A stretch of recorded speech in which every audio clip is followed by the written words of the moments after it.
I'm CK. Today we're going to do something other than electronics. I need a replacement screen at my house at my undisclosed location in Nevada. So I want to go through the process of building your own replacement window screen. Hope you like it. First, let's look at the parts you'll need. Obviously, screen material.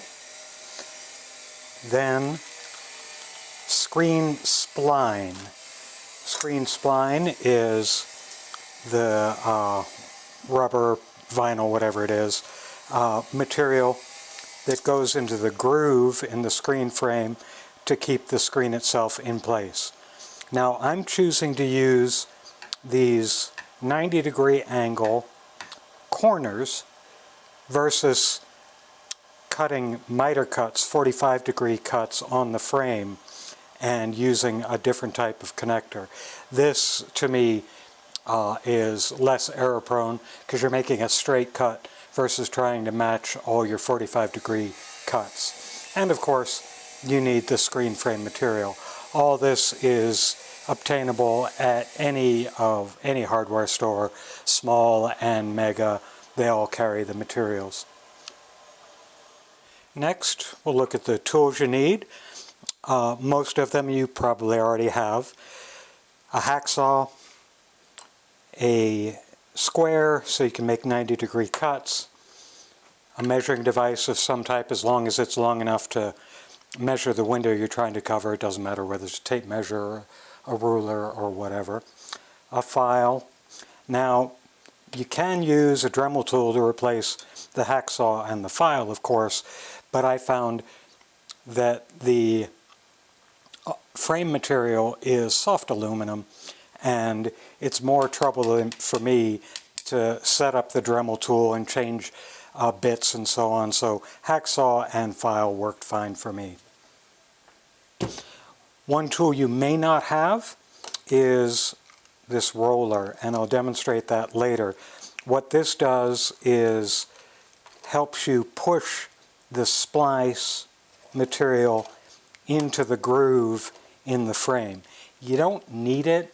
You could do this with laying it in by hand and then using a blunt screwdriver or something like that to press it firmly in. But this is a handy little device.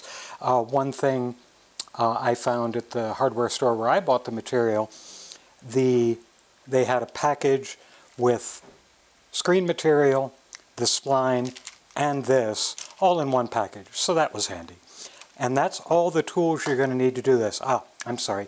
You will need a marking device of some type, a pen, a pencil, a marker, whatever you choose to use. Next, let's go get started. Now the next step is to measure the screen. So this is the window I'm going to be rescreening, and we want to get the horizontal and vertical measurement, and we've got the cat helping us inside, so that's good. One thing to keep in mind is there's a groove that the screen is going to fit up into that holds it in place, so you have to have that depth in mind too. So let's see, the vertical is going to be, I'm going to call that 34 inches. Now, first thing I'm going to do is write that down, because you think you're going to remember it, and you're not going to remember it. So, 34 inches. Now the width is going to be, I'm going to call that, I think I'm going to call that 34 and a half. Well, 34, yeah, 34 and a half will be good.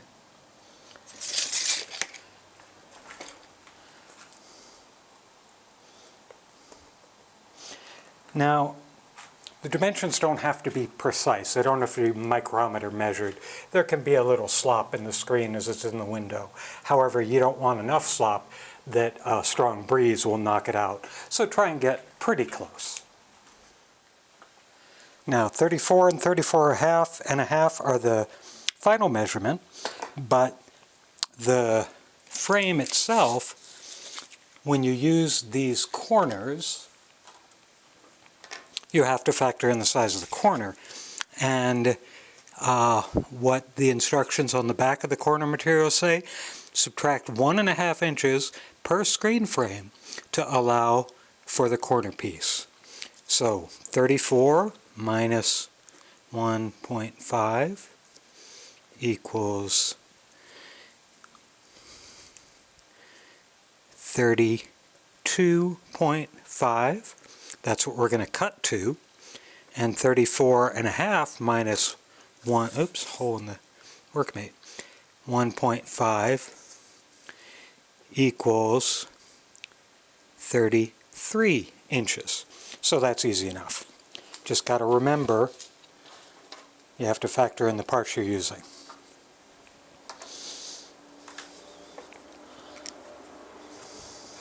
So let's get a piece of window material, frame material. I've got a bunch because I've done a couple of screens already. I want to see what size this one is, see if I can use this.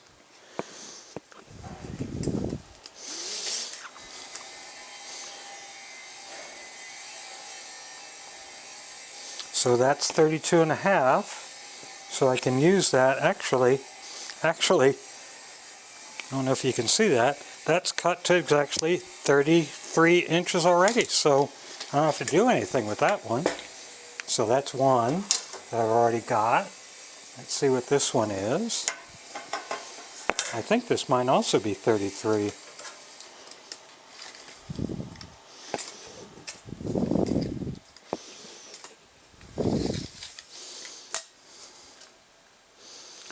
So that one's also 33. So I'm set with those two. Now I just need the two 32.5s. So now for the 32.5, I've got some other stock. I looked around, I couldn't find anything shorter than this, so we'll work with this. Oh, and one other thing I forgot to mention, in the tools, I also use clamps. You don't have to, just makes it easier. So we'll measure 32.5.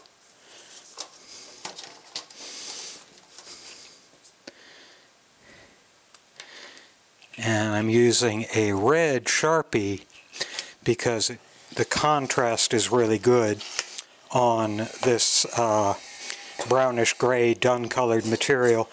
And I'm going to take my square and draw my cut line.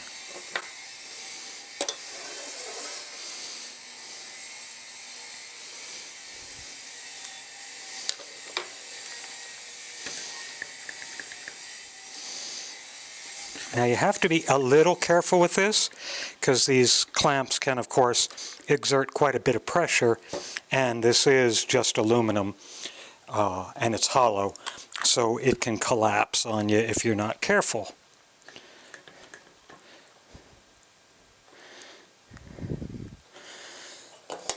And cut as you would any other metal, which means you want to create your groove slowly, because if you don't, the blade will skitter across the surface of the material, and you get two things. You get scratching, and you'll probably get an uneven cut. So I score it enough so that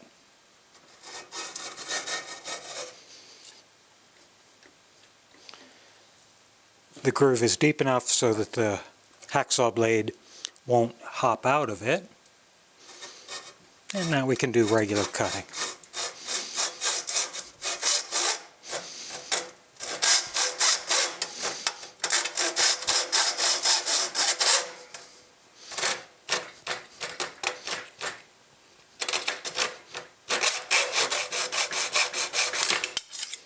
And that's one 32.5 inch piece.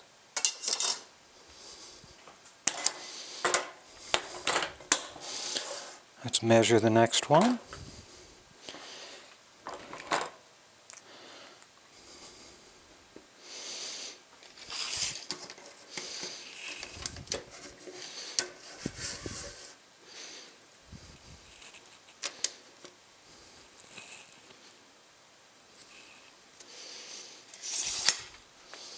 That's the last bit of measuring we'll do, so tape goes away. I'm going to swap end for end because this end's shorter than that end and I don't want the long end hanging off in space. Again, T-square to mark the cut line.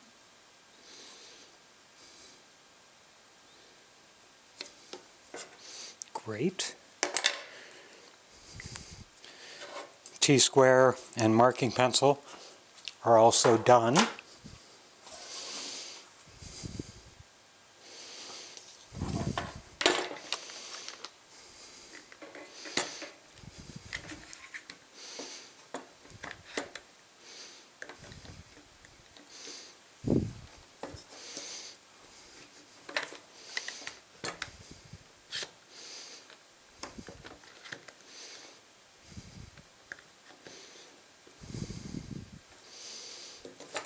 And again, nice and slowly, score the line.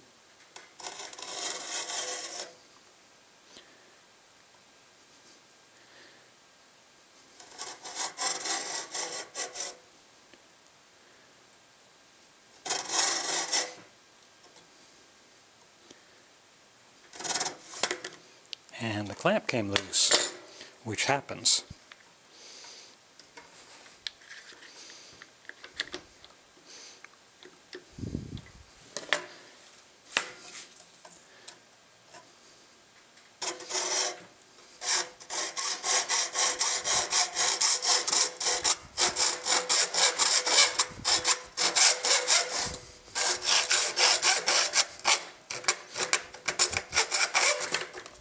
And the clamp came loose again.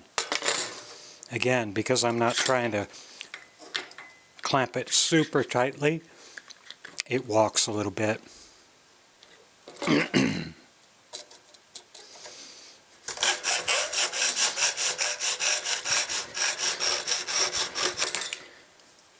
And we're done with the hacksaw.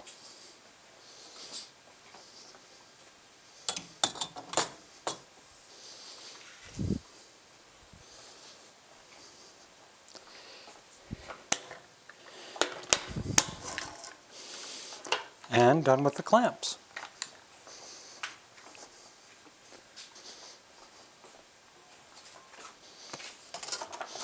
Next step is to dress up the ends, take the rough edges off. You don't have to do much here. And you actually, I mean, if you don't want to do this, you don't have to do this. I know if I don't take the rough edge off, I'm going to cut myself on it.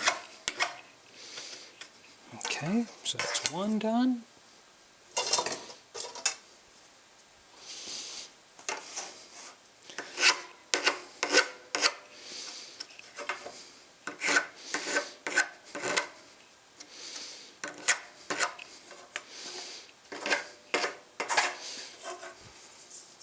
Just a little bit of deburring, not a lot needed.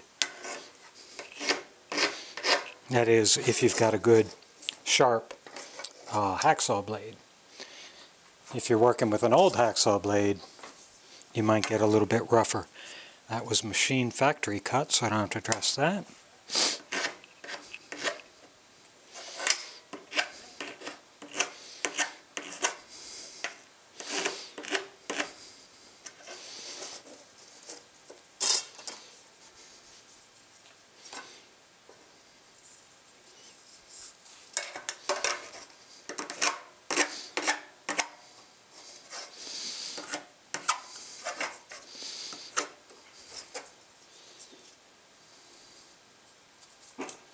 Okay.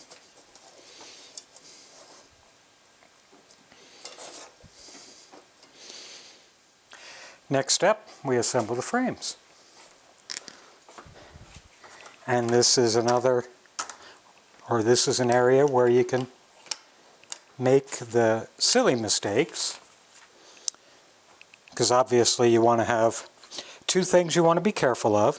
You want to make sure you have the same lengths on the same end, going in the same orientation, And secondly, and probably a mistake that's kind of hard to make because of what the unit parts we're using, but you still can. You want to make sure that the groove for the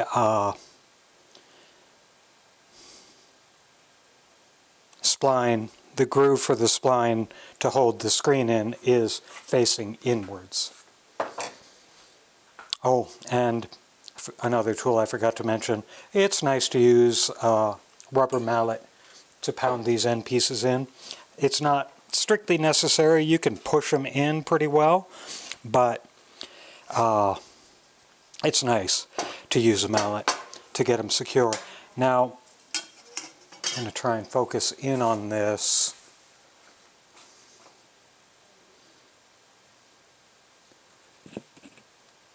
You'll see here there's some teeth there. And what that does is it ensures that you're going to put it in right. Because those little teeth fit into the upward groove on the frame piece. So it goes in like that. And that also is why I say it's very hard to get this wrong, because if you try and put it on backwards, the teeth won't be going into the groove they're designed for, and it just won't go in. So we'll put, and as you just noticed, it doesn't take much to get these in. Again, I can push it in by hand. I don't need the rubber mallet. I just choose to ensure everything is really seated as much as it can be. Again, not necessary, but I like to do it that way. Now I'm double checking to make sure that I'm putting the next piece in correctly. I'm not using the shorter one, because that would be bad. Okay, that's the next piece. I'm going to put the corner pieces in that.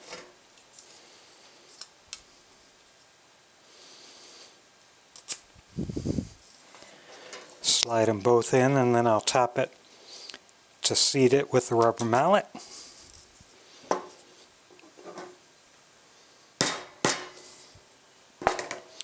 Now we do the other side. I'll do this end first. Put the mallet over there for a second.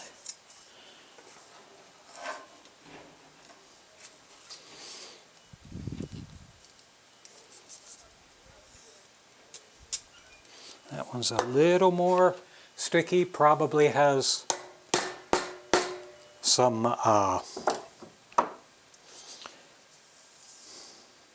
material that I didn't file off.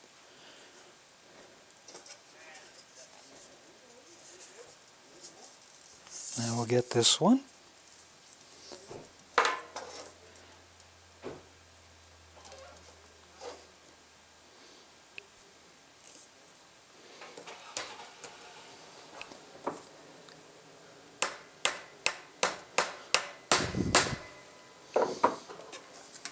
Now we put the final piece to make it a square, or rectangle, not a square.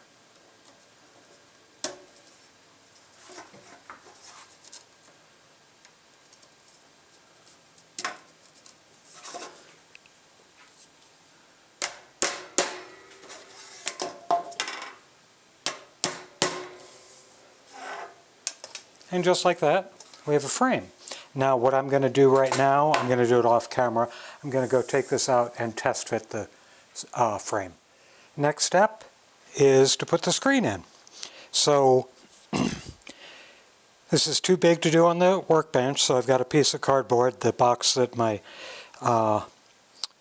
toolbox for up here came in, laying it flat on the ground, and I'm going to put the screen material underneath the frame.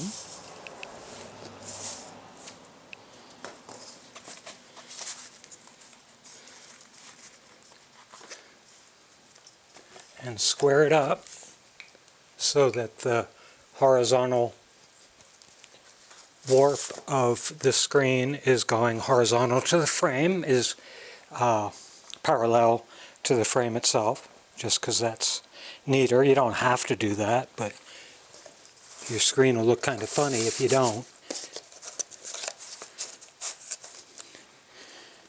Okay. And then pull out extra so it's all laying flat. This is a little problem here. This is a little popped up. Let me see what I can do. No, I can't do anything about that, so I'm going to move a little bit this way.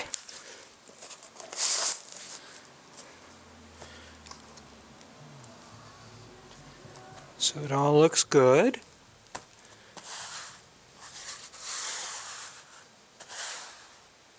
Smoothing it out.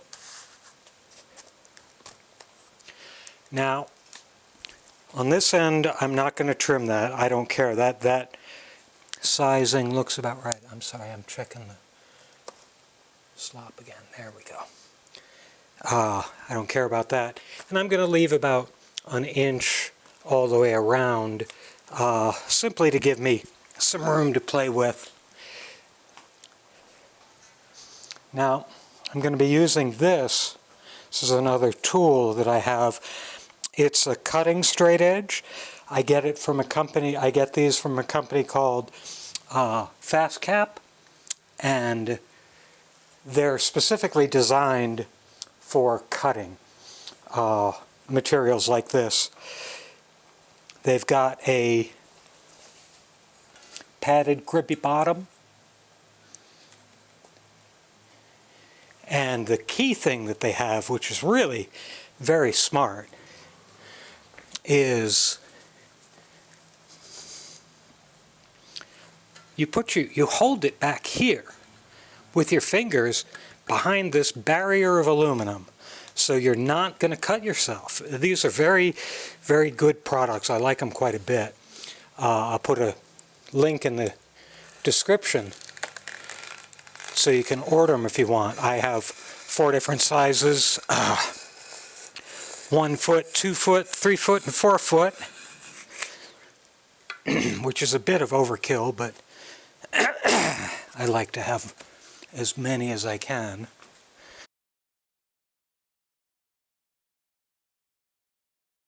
So it's rough cut, should come away for the most part. There's going to be a little bit over here where I didn't cut all the way.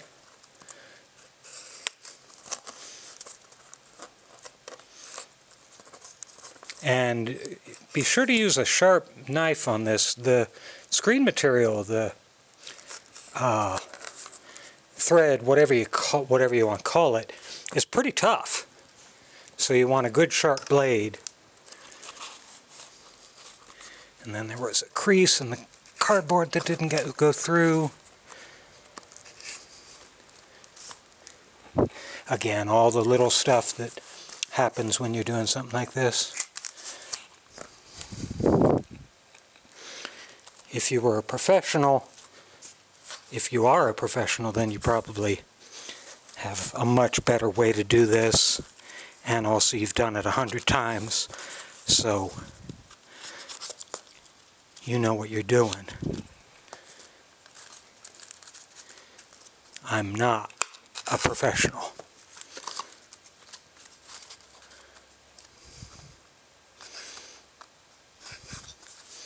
Okay.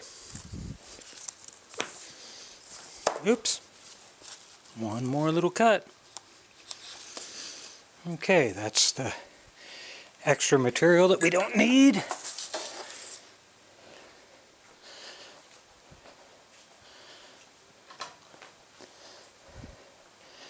I'm going to take my spline material and make sure I have enough.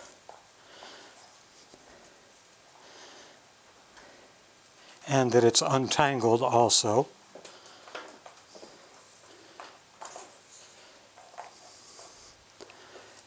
So we'll lay it there, and I'm just going to get a rough estimate. I'm sure if I stretched it more permanently, I think I will have to, because I think I have just enough on this roll.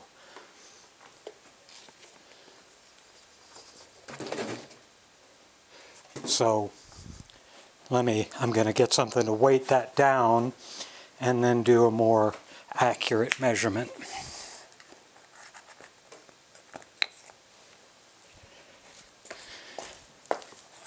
So that'll be one side. You don't lose much. It's not as if you have to have extra because it's going deep into a groove or at funny angles or bends. It's pretty much what you see is what you get here in terms of length. So being just about right. You're not going to lose anything as you're doing the rolling in, as you might have to compensate for with some other materials or other projects.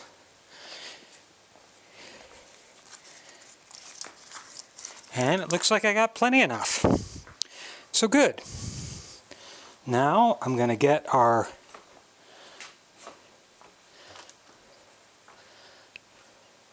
fancy roller tool, and I'm also going to get a screwdriver, but I'm not going to be using the screwdriver blade. You'll see what I'll be doing with that when we get to it.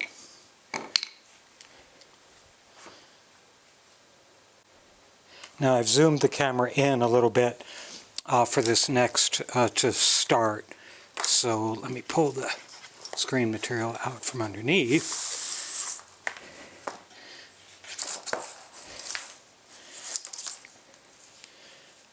And put it on the top. Get it all arranged right.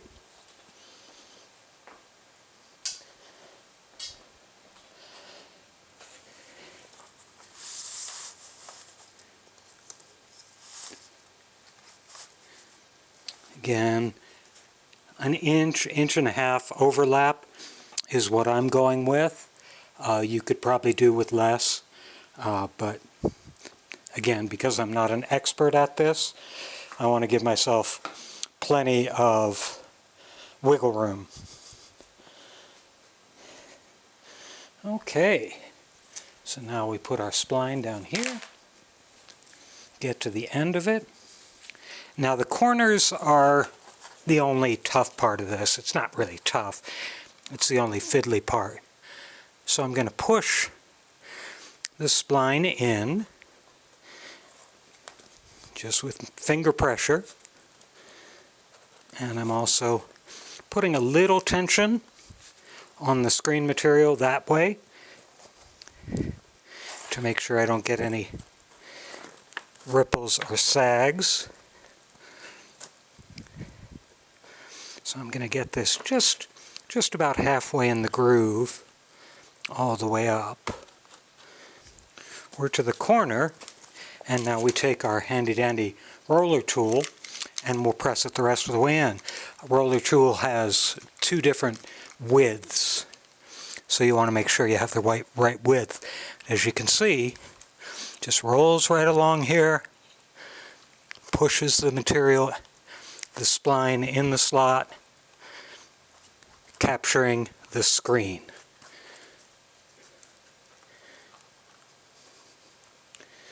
And that's it.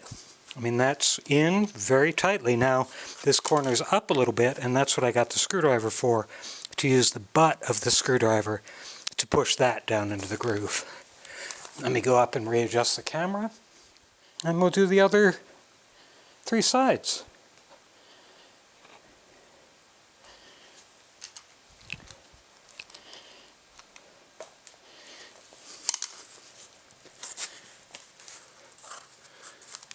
Again, we make a bend around the corner. Now, there's a variety of ways you could do this. I just leave it kind of up for the moment. I'll come back to it when all the sides are done and press the corner in. Let me make sure we're good on tension. I'm not too worried about the tension. Now, again, if you're doing this professionally, you're going to make it snare drum tight, but I don't really care. I just want to keep the bugs out and the wind coming and the air coming through.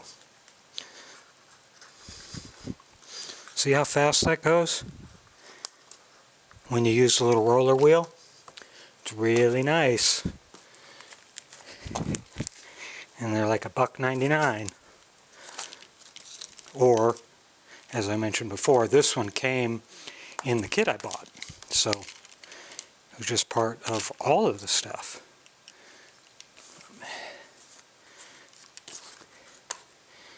There's also, you can cut or do a 45-degree angle cut on the screen material so it doesn't pull on the corners. Again, I don't care. But I am going to pull it like that.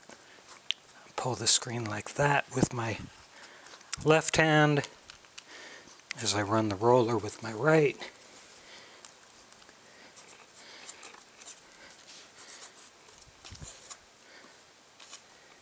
I got a little bit there.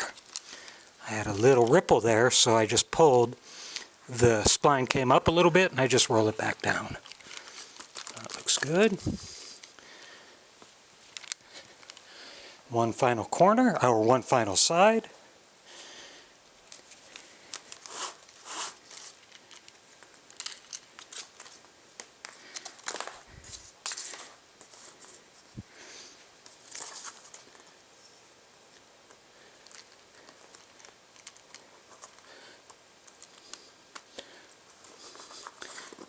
Now this is where you want to get your final tightness. So the fingers of my left hand are pulling the screen material.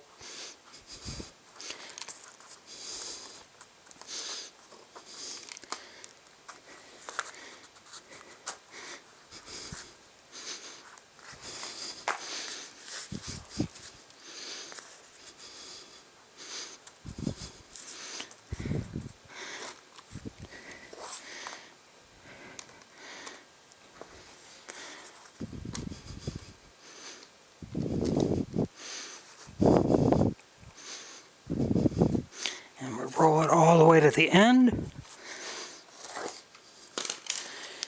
And I'll go get a pair of scissors.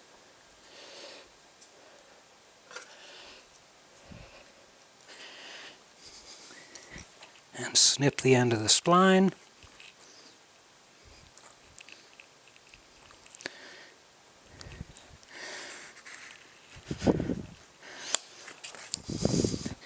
Now I'll take my screwdriver butt and press the corners down.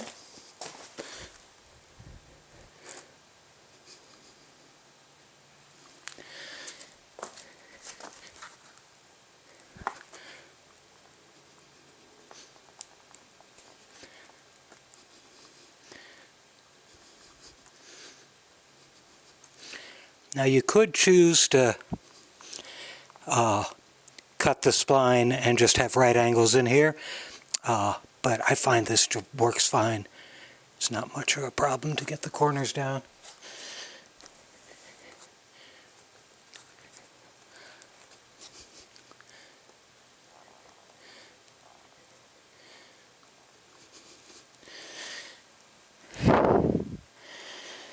Next step is to trim off the edges, trim off the extra screen material. And I'll just use a pair of scissors for that.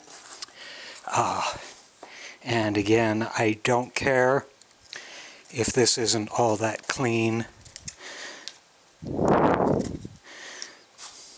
there you have it, a screen, less than an hour.